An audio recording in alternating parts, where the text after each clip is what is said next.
قالت الاعراب آمنا قل لم تؤمنوا ولكن قولوا اسلمنا ولما يدخل الايمان في قلوبكم.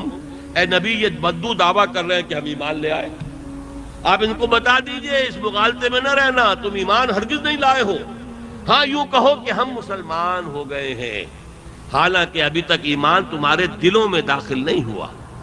یہی حال ہمارا ہے. ہوگا لاکھ میں کوئی ایک جس کے دل میں یقین والی بات موجود ہے، پھر اس کا ظہور اس کے عمل میں ہوگا، اس کی زندگی میں ہوگا، اس کے اخلاق میں ہوگا. لیکن یہ کہ اکثر و بیشتر 99,999 ہر لاکھ میں سے وہی ہے جن کا عقیدہ تو ہے، ہم مانتے ہیں اللہ کو، رسول کو، آخرت کو، قرآن کو، کتاب کو، ٹھیک ہے، لیکن یقین جس کے لیے اقبال کہتا ہے یقین پیدا کرے ناداں یقین سے ہاتھ آتی ہے، وہ درویشی کے جس کے سامنے جھکتی ہے فغفوری. یقین کی وہ کیفیت پیدا کی ہے. ایک صحابی آیت پڑھتے ہیں من ذا الذی یقرض اللہ قرضا حسنا، ابو طلحہ نام ہے ان کا، انصاری ہیں. آتے حضور اللہ قرض مانگتا ہے؟ آپ فرمائے ہاں اللہ قرض مانگتا ہے. اچھا حضور میرا جو ہے سب سے بڑا باغ ہے مدینے میں اور سب سے اعلیٰ ہے، سب سے قیمتی ہے، میں دیتا ہوں اللہ کو، میرا قرض حسنہ قبول فرما. حضور نے کہا ٹھیک ہے قبول فرما لیا. اب گئے ہیں خوشی میں، ناشتے ہوئے خوشی سے، فرحا و شادہ. اب باغ میں داخل نہیں ہوئے، باغ ہی میں کوئی اپنے لیے رہائش کی جگہ بھی بنا رکھی تھی، بیوی بچے وہاں تھے.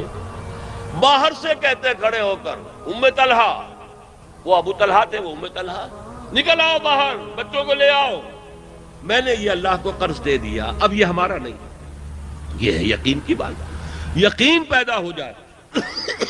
غزوہ بدر میں ایک صحابی اپنے وہ دامن کے اندر کھجوریں ڈالی ہوئی ہیں کھا رہے ہیں. حضور کے پاس آ کر پوچھتے ہیں حضور اگر میں اس وقت جنگ کرتا ہوا مارا جاؤں تو پھر میں جنت میں جاؤں گا؟ ہاں تم جاؤ گے جنت میں. تو انہوں نے وہیں جو ہے اپنی جھولی جو ہے جھٹک دی، کھجوریں گرا دی. کون اتنی دیر لگائے، یہ جنت کی کھجوریں نہ کھائیں گے جا کے، یہاں کی کاہے کے لیے کھائے؟ فوراً گئے، گھمسان کے رن میں گئے، شہید ہو گئے.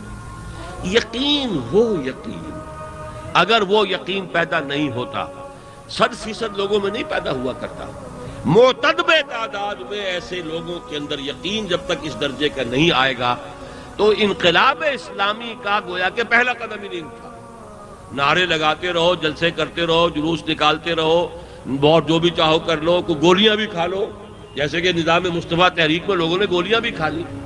لیکن اگر یہ کام پہلے نہیں ہوا ہے، وہ ایمان اور یقین کی کیفیت کہ ایک صحابی سے حضور نے صبح کے وقت ایسے ہی پوچھ لیا، ایک عادت تھی آپ کی، معمول تھا، فجر کی نماز کے بعد بیٹھ جاتے تھے، کسی نے کوئی خواب دیکھا ہو خاص وہ بیان کرے. ایک صحابی سے سوال کریے کیف اصبحت، آج کس عالم میں صبح ہوئی تمہاری؟ انہوں نے کہا اصبحت مومنا حقا یا رسول اللہ.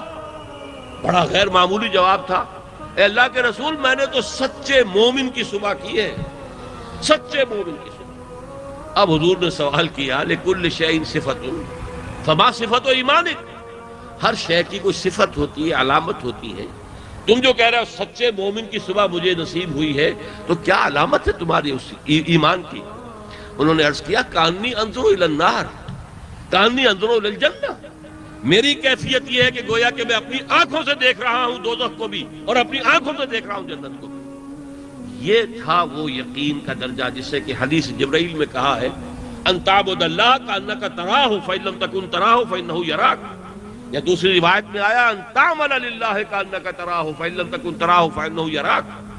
جب تک یہ کیفیت نہ ہو جائے اللہ کی بندگی اور اللہ کے لیے عمل کیا جائے اس طرح گویا کہ تم اللہ کو دیکھ رہے ہو، ورنہ کم سے کم یہ کہ تمہیں یہ یقین رہے کہ اللہ مجھے دیکھ رہا ہے.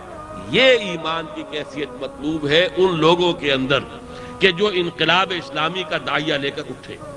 یہ کام تھا پہلا جو محمد عربی صلی اللہ علیہ وسلم نے کیا اور قرآن کے ذریعے کیا.